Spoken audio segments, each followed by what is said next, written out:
Welcome to the OnlyFans Secrets Marketing Podcast.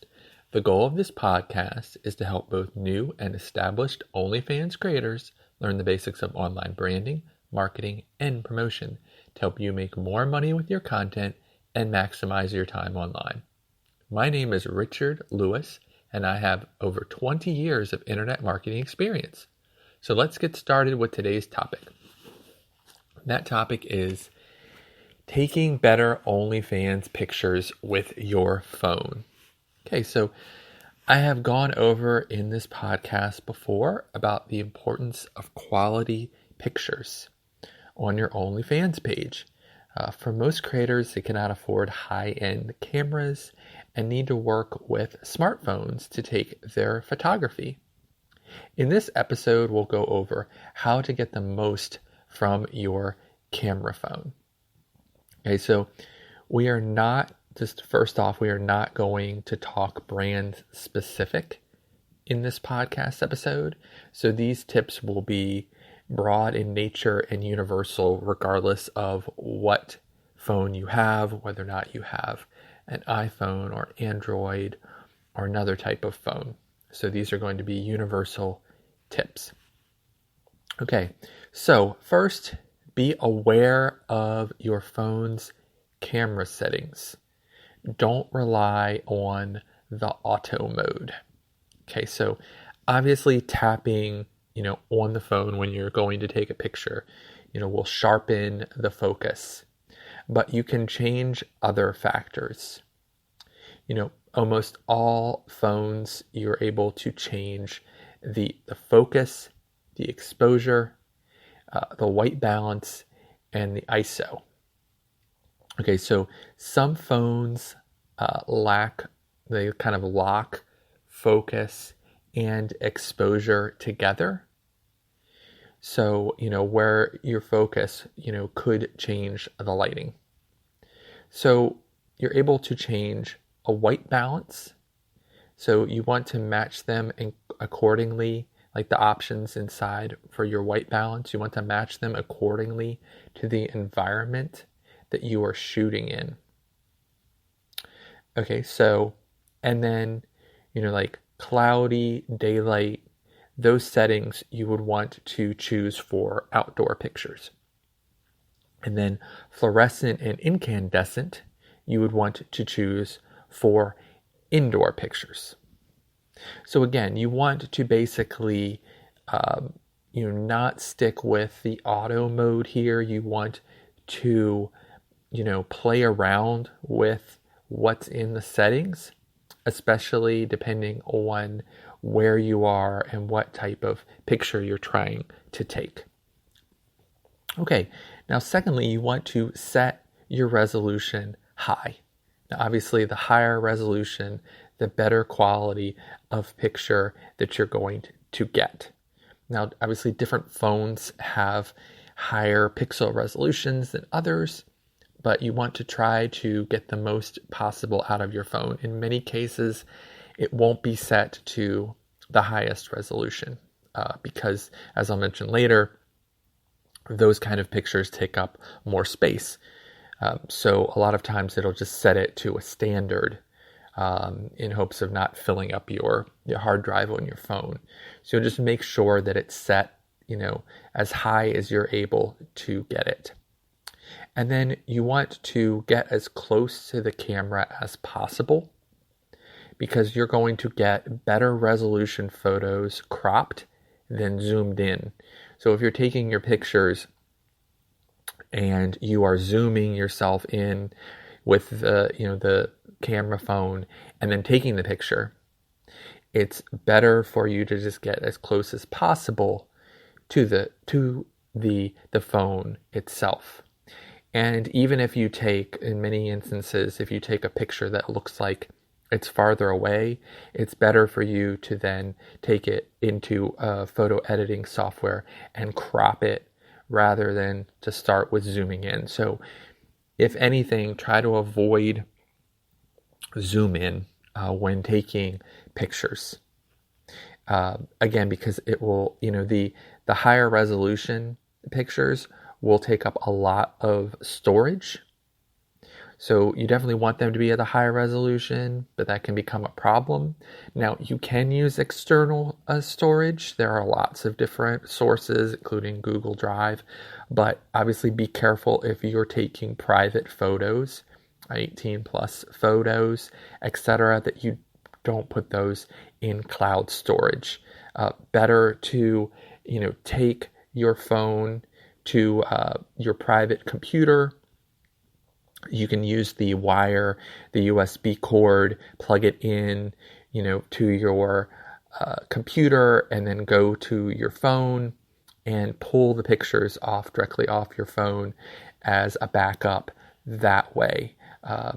Although it's, wired, you're not running the risk of people, gaining access to these pictures. So again, if you're using private, photos that you don't want to get out into the world, and most people on OnlyFans are, because that's what you're selling, you don't want to put that into cloud storage.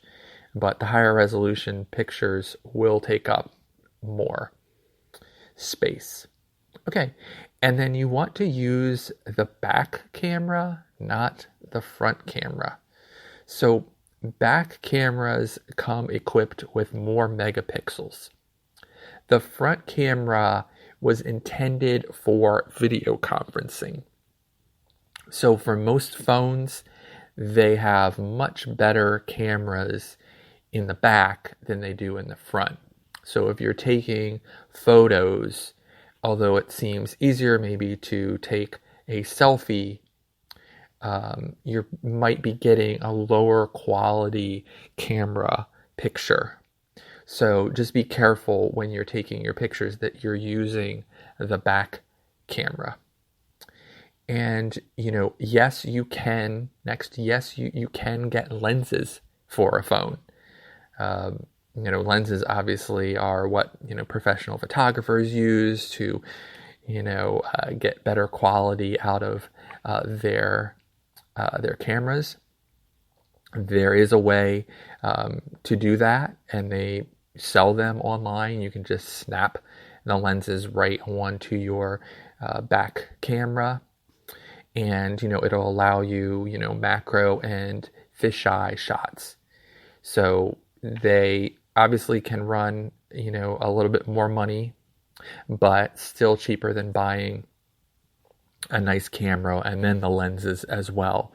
So if you start to see a lot of success for your OnlyFans page, you definitely might want to invest in some additional lenses, which will make your pictures stand out even more.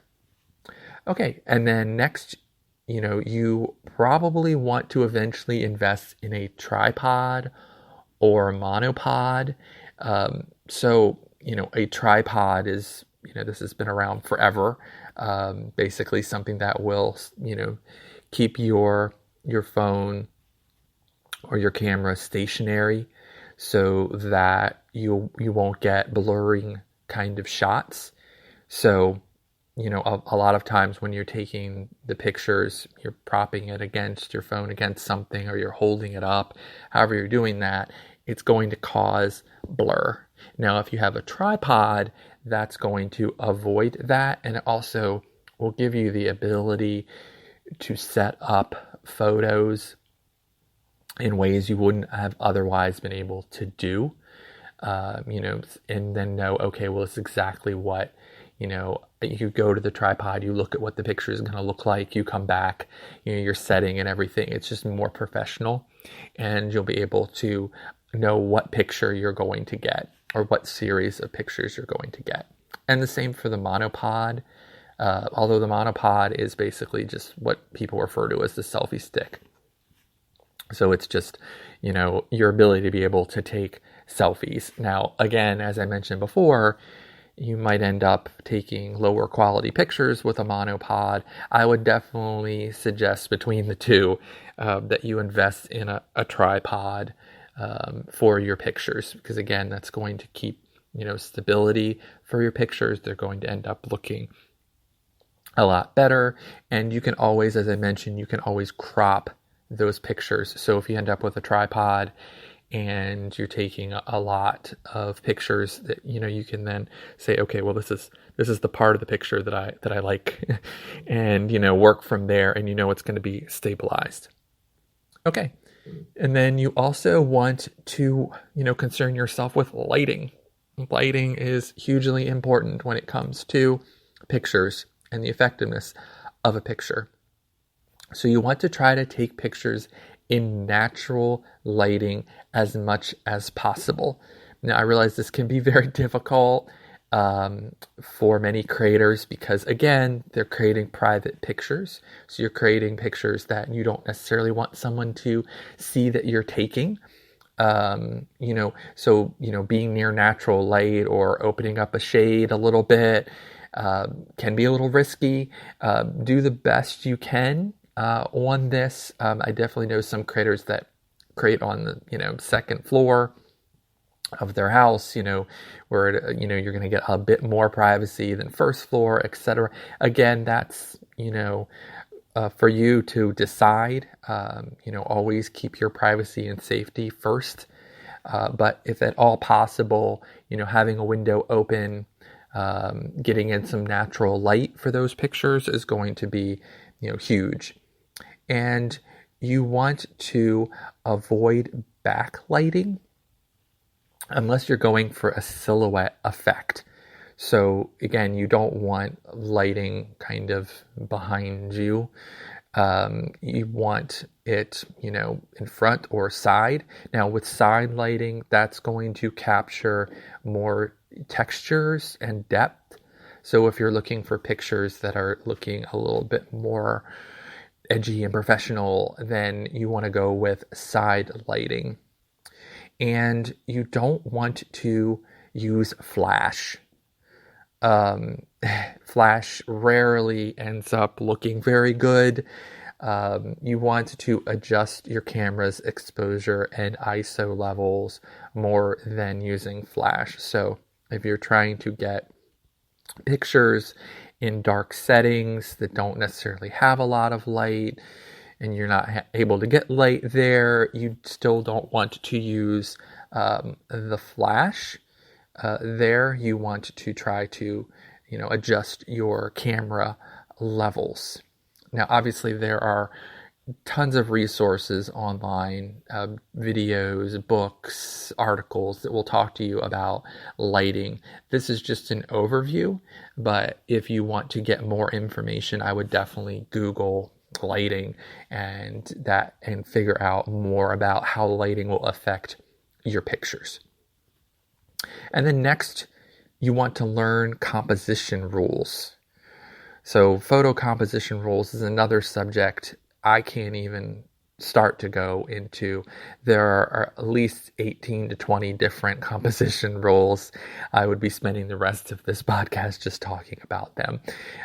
But some of them are rule of third, leading line, scale, framing.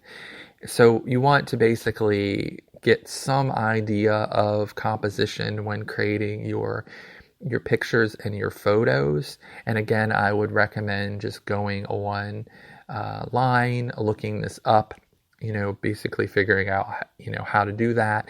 It will help frame your pictures better. It will make them look better, give them more of a professional feel.